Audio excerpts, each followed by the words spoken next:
어제 그 모든 일정을 마치고 무사히 도착했는데 여러분의 기도로 제가 잘 다녀오게 되었습니다. 그곳에 가기 전에 제가 영적인 전쟁을 치렀습니다. 복음 사역 컨퍼런스에 가기 전에 감기 몸살이 덮쳐왔고 또 갑작스럽게 허리가 아프기 시작을 해서 앉아 있을 수 없는 고통이 찾아왔습니다. 그래서 사실 월요일에 출발하지 못하고 하루 종일 누워 있을 수밖에 없었어요. 누워 있는데 제 마음속에 이런 마음이 계속 드는 거예요. 너 거기 누워 있지만 말고 일어나서 내려가. 이런 마음이 제 마음에 계속 들리는 거예요. 그래서 월요일 저녁에 아내한테 내가 이렇게 아프지만 내일 출발하자 이렇게 얘기를 했더니 아내가 순종해 줬어요. 그래서 몸이 너무 좋지 못했지만 새벽 4시에 일어나서 필라델피아로 떠났습니다. 여러분 어떻게 됐을까요? 그곳에서 강의를 듣는 중에 요통이 사라졌어요. 할렐루야. 그냥 사라져 버렸어요. 언제 아팠는지 모르게 통증이 없어져 버렸어요. 그리고 감기 몸살도 점점 좋아지는 거예요. 모든 일정을 마치고 집에 돌아오니까 하나도 아프지 않고 다 회복된 줄 믿으시기 바랍니다. 사탄이 제가 그곳에 가지 못하도록 역사를 하고 방해를 했지만 제 안에 성령께서 들려주시는 음성에 순종해서 그 음성을 따라 나아갔더니 몸도 다 낫고 거기서 큰 은혜를 받은 줄 믿으시기 바랍니다. 이런 영적 전쟁이 저에게만 있었던 게 아니었어요. 사실 목요일에 그 N세대 직업 캠프가 목요일부터 있었어요. 그래서 그 목요일에 우리 재승이 아빠 김민규 집사님이 아이들을 라이드에서 내려오기로 했습니다. 그때 재승이랑 캔디랑 보민이가 그 캠프에 참여하기로 하고 목요일날 우리 김민규 집사님이 라이드를 해주기로 하셨는데 월요일부터 우리 김민규 집사님이 수술받았던 그 부위가 재발이 된 거예요. 아파오기 시작을 하는 거예요. 그래서 전화가 왔어요. 목사님, 제가 몸이 수술받았던 부위가 아파서 제가 내려갈 수 없어요. 그래서 저는 못 내려오는 줄 알았어요. 우리 새 아이들이 목요일날 못 올 줄 알았어요. 근데 수요일날 저녁에 캔디랑 보민이가 자기 캠프 가야 된다고 난리를 쳤대요. 나 내려가야 된다고. 차가 없는데 어떻게 내려가. 그래도 나 내려가야 돼요. 난리를 친 거예요. 그랬더니 김민규 집사님이 재발이 돼서 아픈데 알았다고 데려가 주면 될 거 아니냐고. 수술받은 부위가 아직 낫질 않은데 아이를 데리고 내려온 거예요. 한 5시간 걸려서. 근데 어떤 일이 벌어졌을까요? 김민규 집사님이 운전하고 내려가는데 다 나은 거예요. 할렐루야. 다 나았어요. 아파가지고 일도 못 하셨는데 집사님이 차 타고 올라가서 나와가지고 그때부터 일한 줄 믿으시기 바랍니다. 사탄이 우리 새아이들 은혜 받지 못하도록 방해했지만 그 마음속에 성령께서 보민이와 캔디 마음속에 음성을 들려주는 거예요. 너 가야 돼. 계속 가야 돼. 그러니까 캔디 보민이가 반응을 하는 거죠. 나 데려가 줘요. 그러니까 김민규 집사님이 아버지의 마음으로 데려가죠. 라이드라고 데려가니까 그 재발된 부위가 나은 줄 믿으시기 바랍니다. 여러분, 사탄은 우리가 어찌하든지 하나님께 나아가지 못하도록 방해하고 있습니다. 어찌하든지 하나님의 은혜를 받지 못하게 끊임없이 사탄은 일하고 있는 줄 믿으시기 바랍니다. 그러나 우리가 아무리 힘들고 아무리 어렵고 아무리 그것이 불가능해 보여도 하나님께서 예배하신, 하나님이 임재하시는 은혜의 자리에 나아가기만 하면 하나님께서는 사탄보다 더 강하게 역사하시는 줄 믿습니다. 아픈 사람은 치료받을 수 있고 하나님께서 우리에게 주시기 예비하시는, 준비하고 계시는 그 축복과 은혜를 넘치도록 받을 수 있게 되는 줄 믿습니다. 요한복음 10장 10절에서 이렇게 이야기를 하고 있습니다. 사탄은 우리를 도적질하고 죽이고 멸망시키기 위해 역사하고 있지만 예수님은 우리에게 생명을 주시고 그 생명을 풍성하게 누리게 하시기 위해 역사하고 계신다라고 말씀하고 있습니다. 그런 의미에서 여러분, 우리는 하나님의 은혜와 축복을 받아야 돼요. 우리 하나님의 치유를 받아야 되는데, 우리가 하나님의 은혜와 축복을 받으려면 여러분, 우리는 사탄에게 속지 말아야 될 줄 믿습니다. 우리 한번 같이 고백하십시다. 더 이상 사탄에게 속지 맙시다. 우리는 아무리 힘들고 어려워도 은혜의 자리에 나와야 되는 거예요. 그러면 하나님께서 우리에게 주시려고 하시는 축복과 은혜, 예비하신 축복과 은혜를 받을 수 있는 줄 믿습니다. 우리에게는 상처가 있습니다. 상처가 없는 사람이 없어요.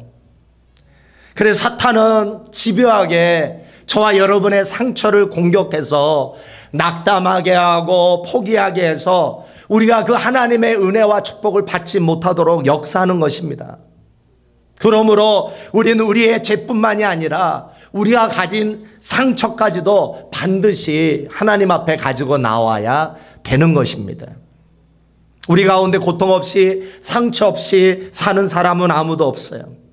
그러나 만일 그 상처가 나를 얽매고 있고 나를 은혜 받지 못하게 방해하고 있어서 정말 기뻐해야 할 때 기뻐하지 못하고 감사해야 하는데 감사하지 못하고 미래를 이야기해야 할 때 미래를 이야기하지 못하게 되면 우리는 과거의 상처에 얽매여 있는 삶을 살게 되면 우리는 절대 행복자의 삶을 살 수가 없어요.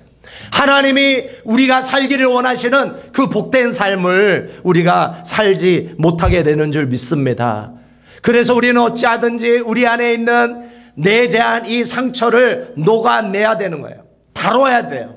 우리 마음속에 있는 이 모든 고통과 아픔은 어찌하든지 씻어내서 하나님이 우리에게 계획하신 그 새로운 변화된 삶을 추구해 나가야 되는 줄 믿습니다. 우리 그리스도인의 삶의 메시지는 분명합니다. 우리는 하나님께 은혜와 축복을 받아서 변화된 삶을 살아서 마침내 세상 사람들에게 감동적인 사람이 돼야 되는 것이죠. 내 마음에 상처가 있어서는 우리는 다른 사람에게 감동을 주는 사람이 될 수 없기 때문에, 그런 의미에서 오늘 시편 57편을 펴보시면 다윗이 아둘람 굴에 갇혀 있을 때 기록한 시가 소개되고 있습니다. 여러분, 다윗의 생애 가운데 한 가지 특징이 있다면 그것은 다윗은 무슨 어려움을 당하면, 무슨 어려운 현실을 당하면 그것을 그냥 지나치지 않고 반드시 시로 남겼습니다. 시편이 150편 중에 다윗의 시편이 70편인데 그 70편이 100% 다 다윗이 고난 중에 기록한 시라는 사실. 시편 57편은 다윗 왕에게 도망쳐서 굴에 갇혔을 때 기록한 시편입니다. 시편 57편 1절을 우리 한번 같이 읽어보겠습니다. 시편 57편 1절.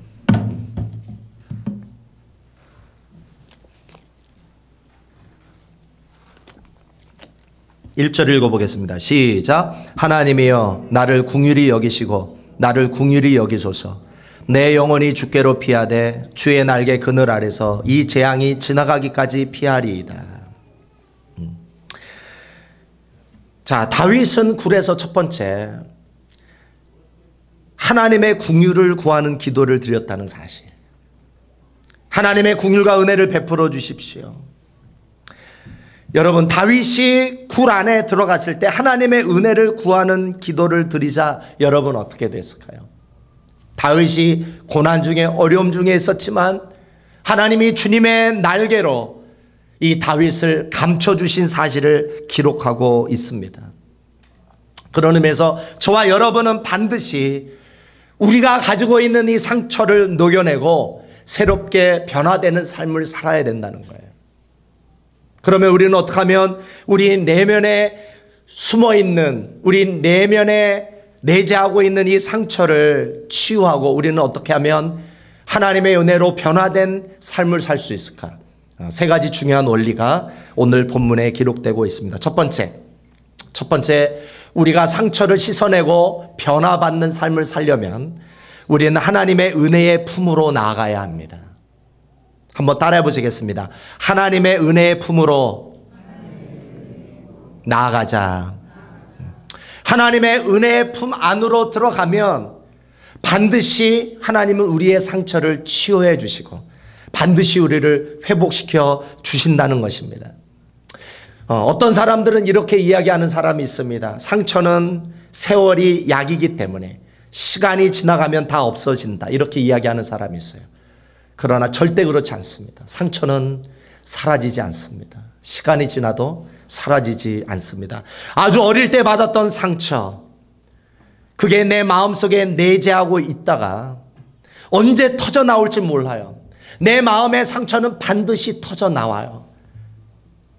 세월이 상처를 치유하는 약이 결코 되지 않습니다. 어떤 사람은 이렇게 사는 사람이 있어요. 상처를 받았지만 마치 없는 것처럼 사는 사람이 있어요. 자기를 속이는 사람이 있어요. 여러분, 고름이 시간이 지나면 살이 될까요? 고름은 시간이 지나도 살이 되지 않습니다. 고름은 반드시 염증이 돼서 그 사람을 죽입니다. 그냥 있는다고 내 상처가 잊어버려지지 않습니다. 그냥 있는다고 해서 그 상처가 사라지지 않습니다. 내 내면의 상처는 반드시 나에게 부정적인 성격이 되게 합니다. 그러므로 내 마음속에 주어진 깊은 상처는 반드시 하나님이 만지셔서 고쳐주셔야 되는 것입니다. 그런 의미에서 내 내면의 상처를 치유하실 하나님의 은혜의 터치가 저와 여러분에게 필요한 것입니다. 저와 여러분이 이 은혜의 품으로 들어가야 하는 이유가 바로 여기에 있습니다. 여러분의 상처를 사람에게 나누면 여러분 그것이 치유가 될까요? 여러분의 상처를 사람에게 나눈다고 치유되지 않습니다. 여러분의 상처는 누구만 치유해 줄 수 있을까요? 하나님만 치료해 줄 수 있습니다. 그래서 우리는 반드시 내 상처를 가지고 하나님을 1대1로 만나야 합니다. 그리고 하나님께 나의 상한 감정을 하나하나 토해내야 합니다. 보통 이 하나님 앞에 내 상처를 가지고 나아가 토해내지 않으면 두 가지, 하나님 앞에 직면하지 않고 사는 사람은 두 가지 부작용을 가지고 살아요. 첫 번째는 도피하는 사람이 있어요. 벽을 쌓고 그 상처 속에 숨어버려요. 자기 연민에 빠지고 슬픔에 빠집니다. 그게 깊어지면 자살이 되는 거예요. 그 상처를 다루지 않고 그 상처를 하나님 앞에 가지고 나와서 토해내지 아니하면 그것이 슬픔이라는 내 인격이 되어가지고 나를 죽이는 것입니다. 내향적인 사람은 도피를 하죠. 그러나 외향적인 사람은 상처를 가졌을 때 어떻게 하냐면 폭발시켜요. 그 상처를 폭발시키면 어떻게 됩니까? 주변에 있는 사람들이 다 죽어요. 하나님은 저와 여러분이 우리가 가진 이 상처를 가지고 도피하거나, 내향적인 사람은 도피하거나 외향적인 사람은 폭발하기를 원하지 않으세요. 하나님은 어떻게 하기를 원하실까요? 여러분의 상처를 가지고 하나님 앞에 토하기를 원하세요. 다른 사람한테 말하지 마세요. 여러분 상처를. 도움이 안 돼요. 치유 안 돼요. 그 상처를 오직 하나님 앞에 가지고 나가셨어요. 토해내시면 여러분은 어떻게 될까요? 하나님이 그 상처를 치유하세요. 왜 우리가 하나님 앞에 토해내야 되느냐? 하나님이 내 상처를 모르시기 때문에 토해내라는 것이 아닙니다. 하나님은 다 알고 계세요. 저와 여러분이 가진 상처가 무엇인지 다 알고 계세요. 그러나 왜 그것을 낱낱이 토하기를 원하시느냐? 왜 우리의 입으로 우리의 아픔을 말하는 것을 듣고 싶어 하시는가? 그것은 바로 우리가 얼마나 하나님을 의지하고 신뢰하는지를 확인하고 싶으신 것입니다.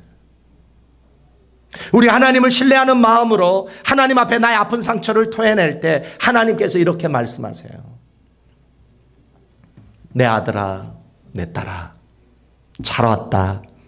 어서 오너라. 그동안 얼마나 아팠니?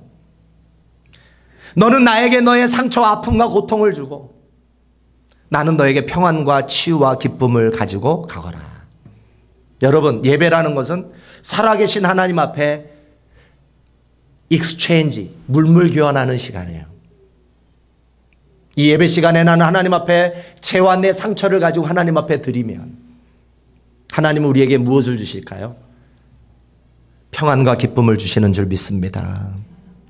그런 의미에서 여러분의 상처와 아픔과 응어리를 그냥 두지 마시고 예배 시간에 하나님 앞에 다 토해내시기를 주님의 이름으로 소망합니다.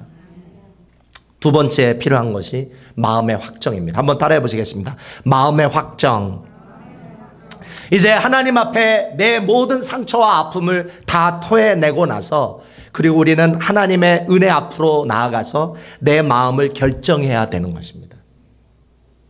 우리 7절을 한번 읽어보겠습니다. 7절 시작. 하나님이여 내 마음이 확정되었고 내 마음이 확정되었사오니 내가 노래하고 내가 찬송하리이다. 다윗이 하나님 앞에 자신의 아픔과 상처를 다 토해내고 나서 그리고 다윗이 이렇게 고백했어요. 내가 확정되었사오니 이제 하나님 내가 노래하고 찬양하는 생애를 살겠습니다. 아둘람굴에서 다윗이 캄캄한 인생의 밤중에 자신의 마음이 확정되었다 이렇게 말하고 있어요. 확정되었다라는 말은 무슨 뜻일까요? 하나님 내가 결심했습니다. 하나님 내가 작정했습니다. 내가 이제 하나님을 찬양하기로 선택했습니다. 여러분 인생이 왜 방황할까요? 우리가 왜 방황하는 이유가 있습니다. 마음의 결정을 하지 않았기 때문에 방황하는 거예요. 미국에 살까? 한국에서 살까? 이 여자와 결혼할까? 저 여자와 결혼할까? 무엇인가 선택하고 결정 내리기 전에는 헷갈리고 혼돈스러운 것입니다. 그러나 결정을 내리고 나면 마음의 확신이 찾아오고 평강이 찾아오고 여러분 신앙생활도 능력 있게 할 수 있는 줄 믿습니다. 여러분 오늘 이 시간 이 예배 시간에 여러분 결정해야 돼요. 선택해야 돼요. 내가 세상을 바라볼 것인가? 내가 하나님을 바라볼 것인가? 나에게 주어진 상황과 나에게 주어진 조건, 내 아픈 현실, 내 상처를 바라볼 것인가? 아니면 이 모든 것을 치료하실 하나님을 바라볼 것인가?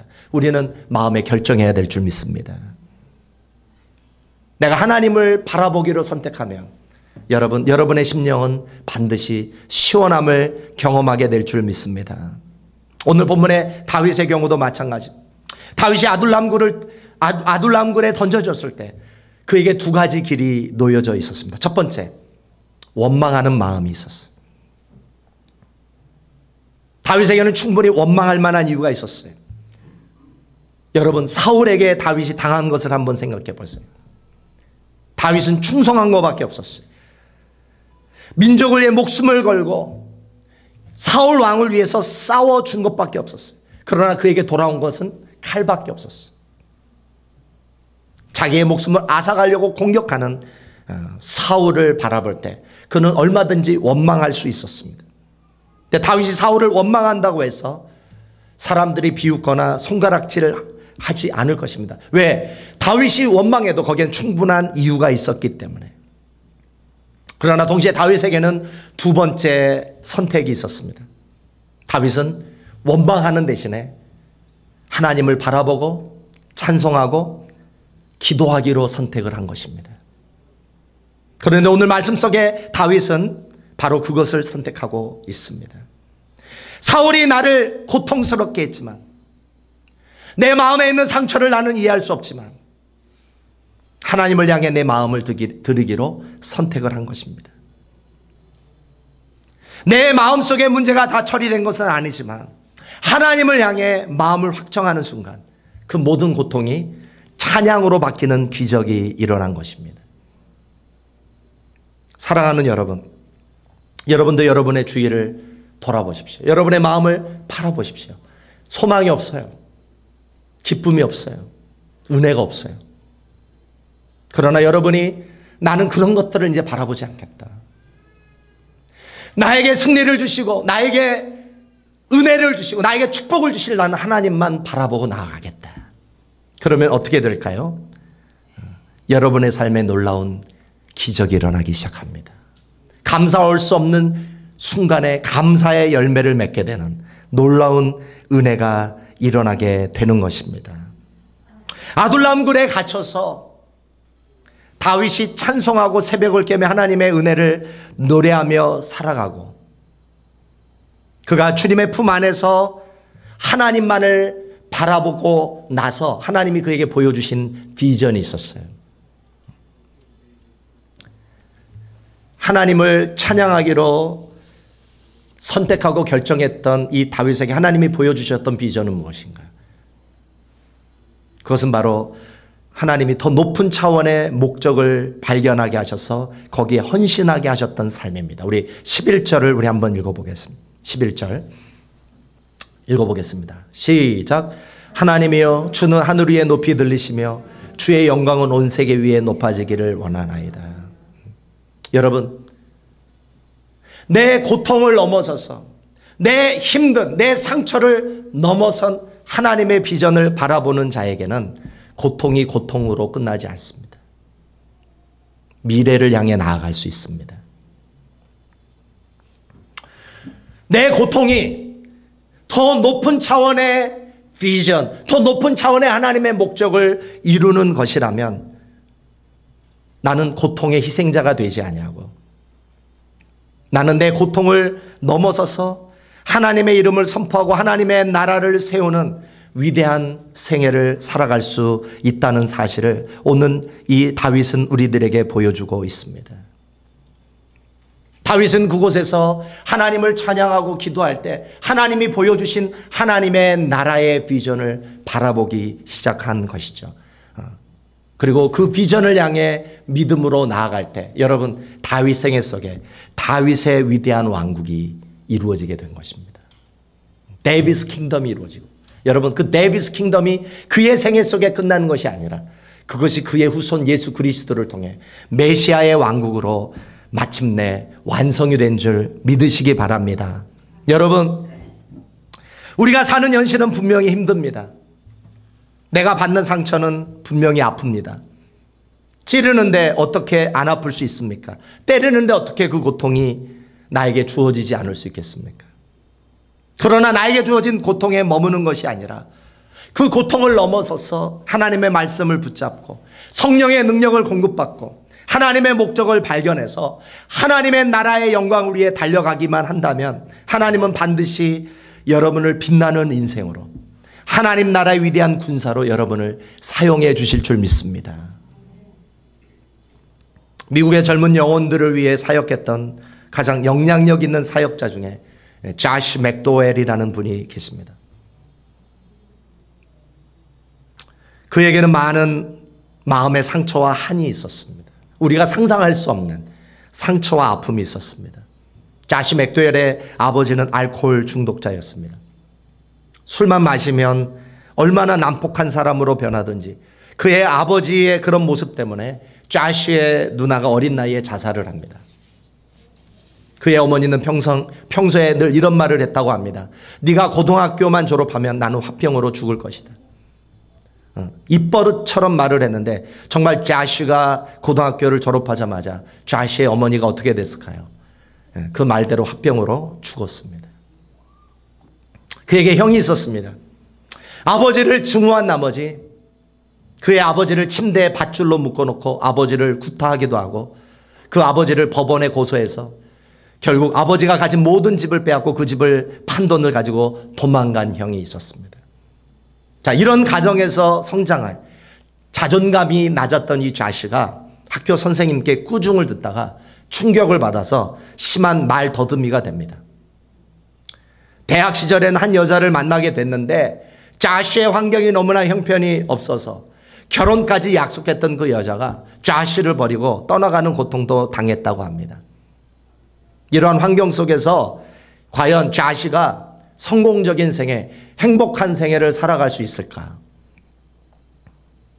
그러나 하나님은 행복이 불가능해 보이는, 성공이 불가능해 보이는 자스 맥도웰의 인생이 승리할 수 있도록 도와주신 것입니다. 자시가 휘튼 대학에서 열리는 부흥회에 참석했다가 마지막 날 헌신의 시간이 다가왔는데 말씀을 전하시던 강사가 이렇게 구원 초청을 했다고 합니다. 여러분 가운데 예수 그리스도를 자신의 구세주와 주님으로 영접하고 남은 생애를 주께 드리기로 결단하시는 분은 앞으로 나와 주십시오. 그때 조시의 마음속에 이런 생각이 들었대요. 하나님께 드리고 싶은데 하나님께 드릴 것이 없다라는 생각이 들었대요. 자신은 돈도 없었고 하나님께 드릴 영광도 없었고 심지어 가족도 없었습니다. 그가 기억나는 것은 오직 상처밖에 없었다는 것이죠. 그때 이 자식아 강당 밖으로 뛰쳐나가면서 하나님 앞에 부르짖으며 이렇게 울며 기도했다고 합니다. 하나님, 나는 아무것도 없습니다. 나에겐 돈도 없고 나에겐 명예도 없고 나에겐 가족도 없습니다. 나는 모든 것을 다 잃어버렸습니다. 심장이 터지는 고통으로 하나님 앞에 울며 부르짖게 되었을 때 하나님의 음성이 그에게 들려오기 시작합니다. 내가 원하는 것은 너의 있는 모습 그대로를 원한다. 너의 마음을 나에게 주지 않겠니? 네가 품고 있는 내 마음속의 한을 나에게 주어. 네가 지금까지 아파하던 상처를 나에게 주지 않겠니? 네 마음속에 남아있는 쓴뿌리를 나에게 다오. 내가 대신 그것을 취하고 너에게 자유와 안식을 주겠다. 여러분, 하나님이 여러분에게 원하시는 게 무엇일까요? 이 예배 시간을 통해 하나님은 여러분의 마음의 아픔과 상처와 슬픔을 하나님 앞에 드리기를 원하시는 줄 믿습니다. 그날 밤 살아계신 하나님의 음성을 듣고 하나님의 강력한 임재를 체험했던 자시 맥도웰의 삶이 극적으로 바뀌기 시작을 했습니다. 기뻐하기 시작했고 행복한 삶을 추구하기 시작했습니다. 만나는 사람마다 그가 만났던 예수 그리스도를 전하기 시작하자 말 더듬이 병이 치료가 되기 시작합니다. 또 하나님께서 그에게 좋은 아내를 주신 이후에 그를 주의 종으로 부르셔서 탈봇 신학교에서 공부하게 하셨고 하나님께서 40년 동안 캠퍼스에서 주님의 복음을 능력 있게 증거하는 위대한 삶을 살 수 있도록 인도하신 줄 믿으시기 바랍니다. 사랑하는 여러분, 우리는 상처를 가슴에 안고 살면 안 됩니다. 우리 속에 응어리를 품고 살면 안 됩니다. 하나님은 여러분이 상처를 끌어안고 살면서 도피하거나 폭발하며 살기를 원하지 않습니다. 하나님은 여러분이 불행하게 살기를 원하지 않으십니다. 오늘 이 아침 여러분의 가진 모든 아픈 상처를 하나님 앞에 가지고 나오십시오. 그리고 하나님 앞에 토하십시오.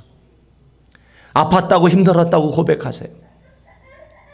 여러분을 사랑하시는 주님께서 여러분의 그 모든 상처를 가지고 가실 것입니다. 여러분의 아픈 마음을 치료하시고 평안과 기쁨으로 가득 채워주실 줄 믿습니다. 오늘 이 아침 함께 기도하십시다. 여러분을 괴롭히고 아프게 만들었던 모든 상처를 다 주님 앞에 아뢰십시다. 토하십시다. 주님께서 여러분의 그 모든 아픈 상처를 처리해 주시고 반드시 여러분의 마음을 자유케 주실 줄 믿습니다. 우리 함께 같이 기도하겠습니다. 오늘 함께 기도하면서 여러분 마음속에 떠오르는 생각들, 여러분을 머드하는 그런 감정들, 여러분의 마음의 평안을 빼앗고 여러분의 마음의 자유함을 빼앗는 모든 상한 감정들이 있다면 여러분 다 한번 우리 토해 보십시다. 고백해 보십시다. 다른 사람 들리지 않도록 하나님만 알 수 있도록 이 시간 여러분의 마음의 모든 고통들, 상처들을 우리 한번 다 토해보는 이 아침이 되기를 원합니다. 우리 반주와 함께 우리 한번 고백하는 시간을 한번 가져보겠습니다. 아버지 하나님, 오늘 우리들 하나님께서 너무나 사랑하시고 우리가 행복하기를 원하시는데 아버지, 내 마음에 많은 상처들이 있습니다. 아픔들이 있습니다. 내 마음을 지성소 삼아서 우리 주님 계시는데 아버지, 내 마음에 쓴뿌리가 있습니다. 내 마음에 상한 감정이 있습니다. 내 마음에 아버지 하나님 슬픔이 있습니다. 원망이 있습니다. 내 마음에 후회가 있습니다. 내 마음에 아쉬움이 있고 아버지 하나님, 내 마음에 이루 말할 수 없는 사랑의 결핍이 있습니다. 아버지 하나님, 나로 하여금 아버지 하나님을 온전히 바라보지 못하게 만드는 내 마음의 모든 상처, 아버지 하나님, 낱낱이 주님 앞에 토해내고 아랠 때 우리 하나님께서 내 마음의 모든 상처들을 치유하시고 내 마음의 깊은 안식으로, 내 마음의 참된 자유로 우리 하나님 인도해 주실 줄 믿습니다. 오늘 이 아침 주님을 신뢰합니다. 주님을 사랑합니다. 우리 주님이 오늘 이 시간 이 모든 것들을 맡기며 아버지 하나님 나아가기를 원하는데, 오늘 이 시간 하나도 남김없이 내 마음의 모든 슬픈 감정들, 아픈 감정들, 상한 감정들을 다 내려놓게 하여 주시고 또한 토해내게 하셨어. 오늘 아버지 건강한 아버지 하나님 크리스찬들이 다 될 수 있도록 인도하여 주시옵소서. 다윗과 같이 아버지 고통에 매인 인생이 아니라 아버지 더 높은 차원의 하나님이 주신 비전과 목적을 향해 아버지 믿음으로 걸어가는 우리 모든 중앙교회 성도들이 될 수 있도록 주님 역사하여 주시옵소서. 인도하여 주시옵소서. 아버지 하나님 감사합니다. 오늘도 또 저희들 너무나 사랑하시고 또 너무나 저희들을 용서하고 싶으시고 또 저희들을 너무나 인도하기를 원하시며 저희들을 너무나 치유하기를 원하시고 회복시키시기를 원하시는 주님, 우리가 주님을 신뢰하지 못했기에 아버지 다 내놓지 못했던 내 감정들, 내 상한 마음들, 내 모든 상처들, 아버지 하나님 오늘 이 시간 다 주님 앞에 아뢰싸우니 주님 저희들의 마음에 평강을 주시고 기쁨을 주시고 자유함을 주옵소서. 집에 돌아가 또 그 상한 감정이 떠오르거든 주님 앞에 낱낱이 고백할 때 우리 주님께서 하나도 남김없이 우리들의 마음의 상처를 다 거두어가 주실 줄 믿습니다. 건강하게 행복하게 우리 성도들 주님 사랑하며 신앙생활할 수 있도록 인도하여 주시옵소서. 예수 그리스도의 이름으로 기도합니다.